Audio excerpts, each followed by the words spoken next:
Let's continue by creating the walls of the second floor level. This time I'm going to work a little bit differently in creating the base spline. I'm going to right click here in the orthographic view so I can get an enlarged view of basically the inner face of the vaulted ceiling. And perhaps again, to make things a little bit clearer to see, let's go ahead and select the vaulted ceiling and right click and select hide unselected. Now that vaulted ceiling is a little bit light in my viewport, so I'm going to make it a little bit darker. So what I like to do here is I'm going to trace over this area. I'll need a couple of things set up to do that. One is my snaps, so I'll right click here. And I like to set this so it's set only to vertex. So the vertices here will be selected. And I'll go into the shapes, create shapes, and start drawing a line. I would like you to, when you do this yourselves, make sure here that the initial type and the drag type are both set to corner. We want to draw straight lines.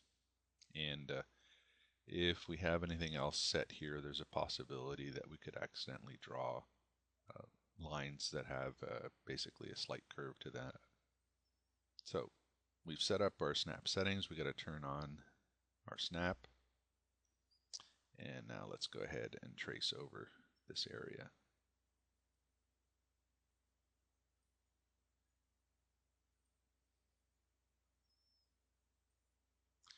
Click yes to close the spline. And let's go ahead and give this, go to the Modify tab, give this a name, Upper Walls. And press Enter. I'm going to actually clone this object because I'm going to use it also as a perimeter for my roof. So let's just zoom out a little bit. Click on Edit and click Clone.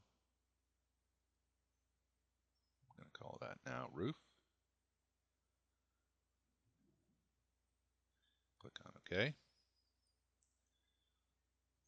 And there the roof object or the roof spline is created. Right click on the Select and Move. And we want to displace that 300 centimeters or 10 feet.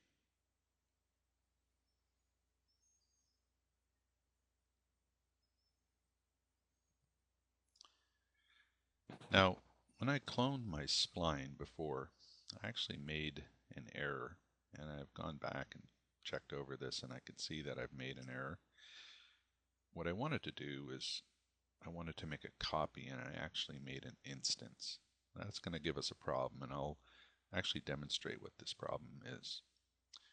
First, I'm going to just turn off my snaps.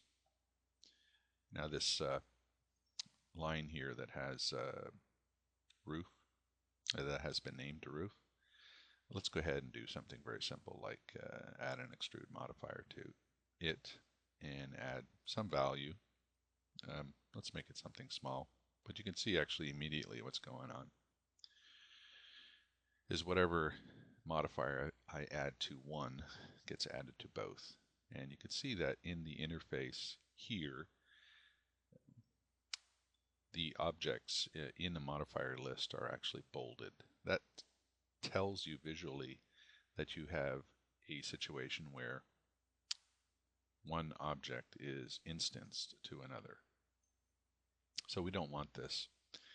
So what we're going to do is we're going to select baseline here, and we're going to click on this button here in the interface, which is called make unique. Now you can see immediately what happens is this changes to just show that it's no longer bolded, and it makes that line unique.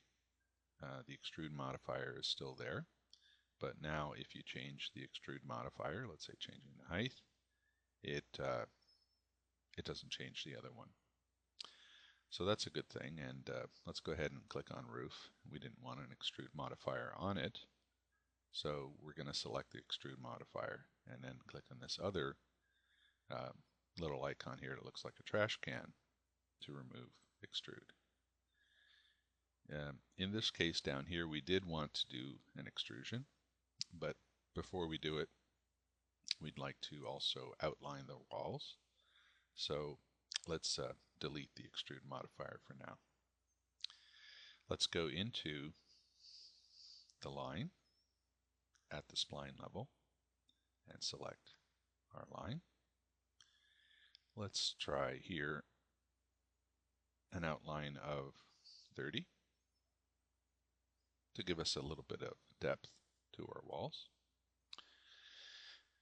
And now we get out of the spline sub-object level, and we're ready now to add our extrude modifier again. And the amount that we would like is 300 centimeters.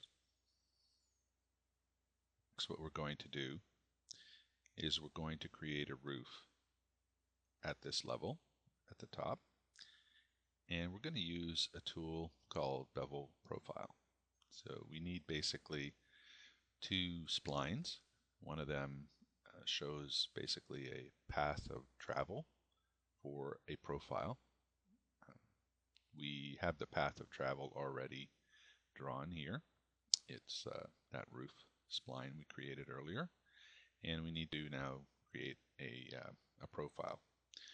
I'm going to use just basically a pitched roof. Let's go to our 4 viewports. You can see here the wall object that we created before, and we're going to zoom in on the top view here and draw our profile basically on the ground, so we can see roughly what we're going to be doing. And we'd like to enlarge this so we can see again more clearly. Let's create a brand new line. So we go to Create, Shapes, Line. I'm going to line this up with this point here. At this point, it's a good idea to put our snaps back on. Just double check our settings. So we right click on the snap button.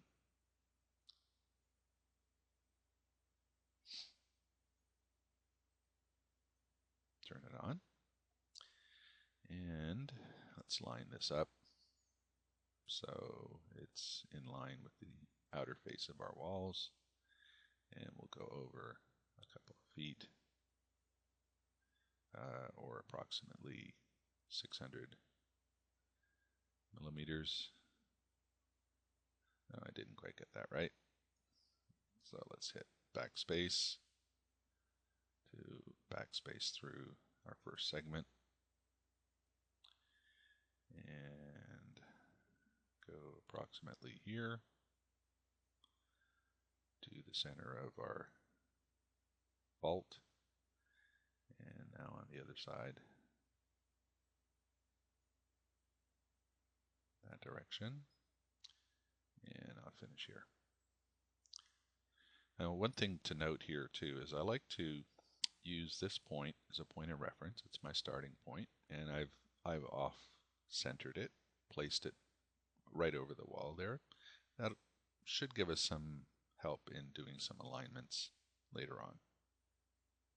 Click yes. Turn off our snaps. Go back to our 4 viewport view. Now we need to, when we use Bevel Profile, start with the path. So let's go ahead and find it. Roof. Go into Modify and find Bevel Profile. And then we pick here, Pick Profile.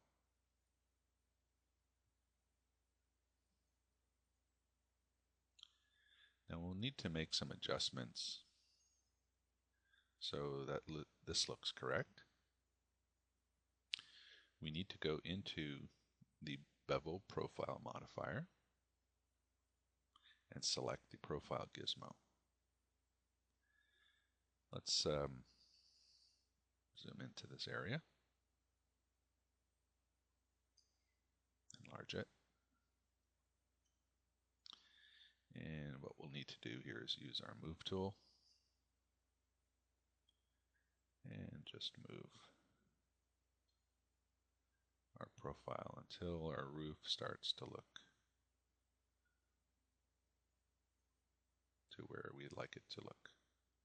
The point in the middle here is actually that initial vertex that I used to create this profile. Let's go back to our 4 viewport configuration, and you can see the roof line at the top here. Always a good idea, again, let's change the color a little bit so we can see that a little bit more clearly.